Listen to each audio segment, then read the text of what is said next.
Hello students, today we are going to start a new chapter. In NCERT 11th standard textbook, the name of the chapter is Transport in Plants. While in Maharashtra State Board textbook, the name of the chapter is Plant-Water Relation. In Plant Physiology of NCERT, there are two different chapters. One chapter is Transport in Plants and another is Mineral Nutrition. Both these chapters are combined under one heading in board textbook, that is Plant-Water Relation. If you just consider Transport in Plants, in last 8 to 9 years, there have been hardly 3 to 4 MCQs asked every year in NET examination. So on an average, I can consider that 3 MCQs will be asked from this particular chapter in NET examination. Hence its weightage is 12 marks.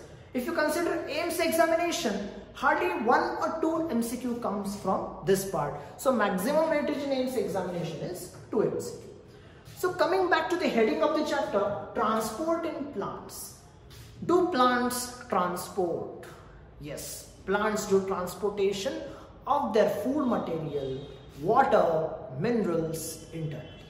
Best example we will consider, suppose this is a plant have leaf, plant have flower, fruits, everything. Suppose this is a plant and this is the soil level.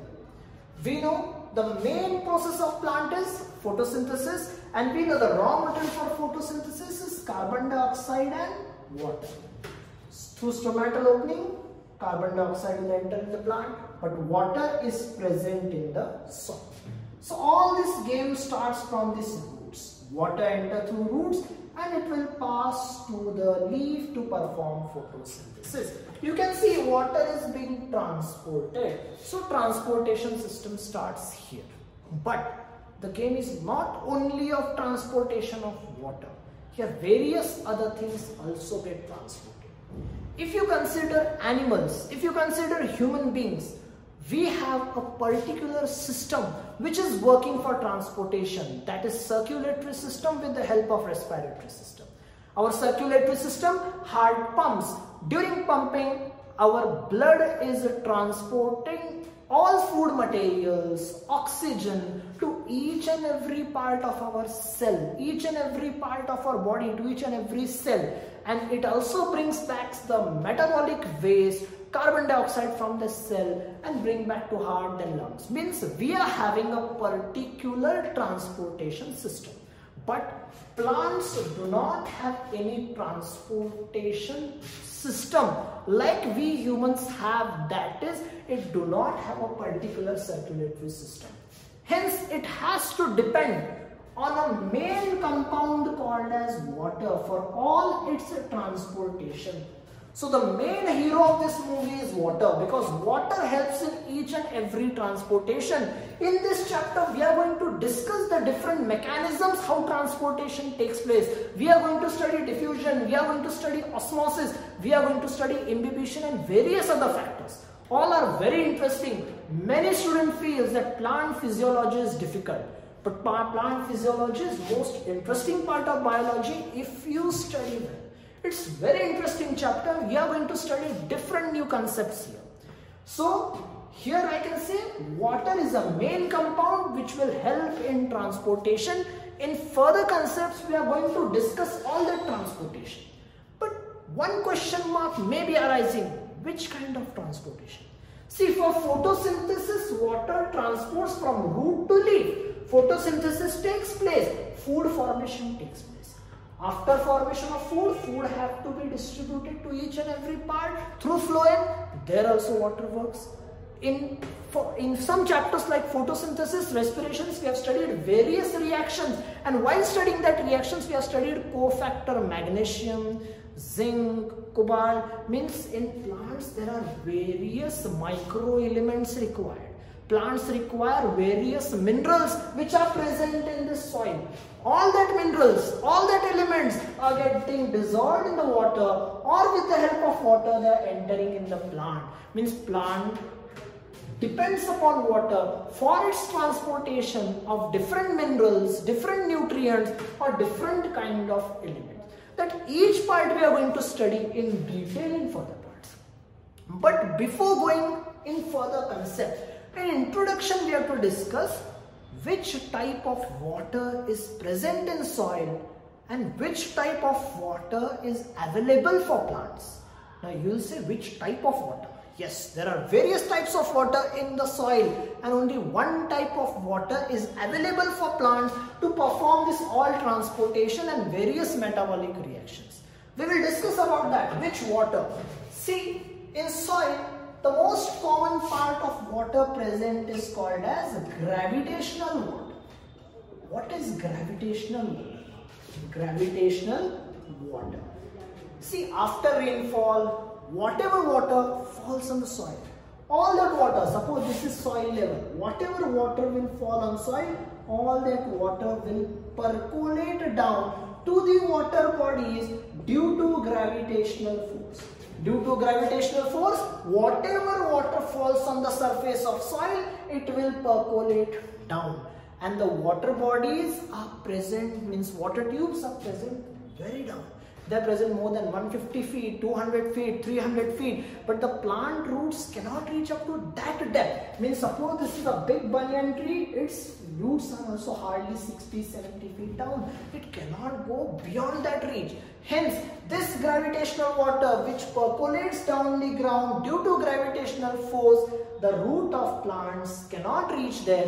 Hence, this water is not available for plants. So first type of water we have studied, gravitational water, and it is not available for plants. Second type of water we are going to discuss, it is called as combined water. Combined water, new term. You say what is this combined water? See, combined water, it is a water which is present in the soil but not in free water form. It is combined with various elements, various molecules and forms a compound. Hence it is called as compound water. Best example, you have studied Al2O3 that H2O. This water, whatever number of water molecules will be there, this water molecule is called as water of crystallization. Water of crystallization. This is one example of alum, bauxite ore, in which water is present. Similarly, in silica ore water is present. Similarly, in various form water is present. This water of crystallization, plant's root cannot absorb that. They are present in solid form. They are not in free form. Hence, combined water is also not available for plants. The third water which we are going to study is called as hygroscopic water. Hygroscopic water. You are familiar with this word. You have studied this word in chemistry practicals where you detect different chemical powders, nature of that powder. First physical test, that is nature of the compound. You know various solid particles show different natures. They may be crystalline, amorphous, hygroscopic. What is hygroscopic? See, take few crystals of sugar in your hand. Keep it for 1 or 2 minutes. Then rotate your hand. What you will observe? You will see that sugar crystals have been sticking to your hand and they will not fall down. Why? Because they will absorb the moisture present in the surrounding atmosphere and they'll become moist. So any compound or any particle which absorbs moisture and becomes moist is called as hygroscopic water. Similarly, in soil, there are various soil particles. Suppose these are soil particles which will absorb small amount of water and they will form a thin film of water around it. This is a thin film of water. Thin film of water. This water is called as hygroscopic water. But this thin film is so small, so thin that root hairs cannot absorb this water. Hence, hygroscopic water is also not available for plants. We have studied 3 types of water and all 3 types of water is not available for plants. Then we will go to the 4th type of water. Here I am calling it as solid water. Solid water. What is solid water? You know nature of water. Water is a compound which can be present in all 3 forms. It can be present in solid state, liquid state or vapor, that is gaseous state. So solid state means ice.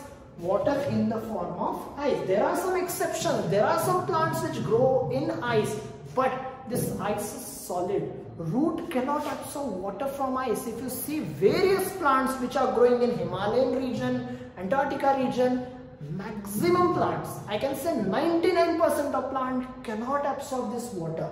Hence solid water is also not available for plants.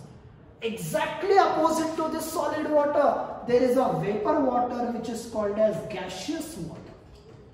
Gaseous water, fifth one.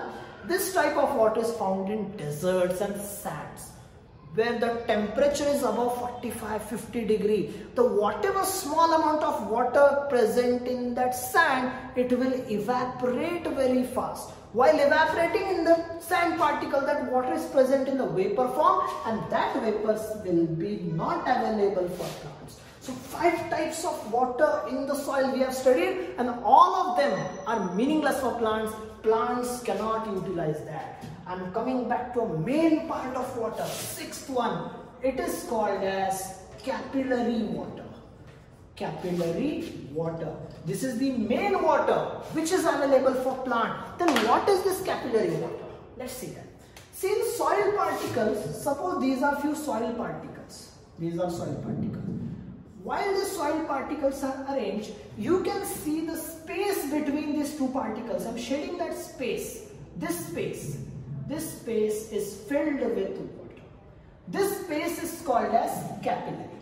This space is called as capillary, present in the soil particles. Suppose this is the root of plant. This will be root hairs. Root hairs can easily percolate in that capillary and they can absorb this water. So the only water which is available for plant is called as capillary water. So in today's lecture, we have seen for transportation water is necessary, and what are the types of water present in the soil and which type of water is available for plant. In next lecture, we'll be studying more interesting facts of this chapter. So thank you.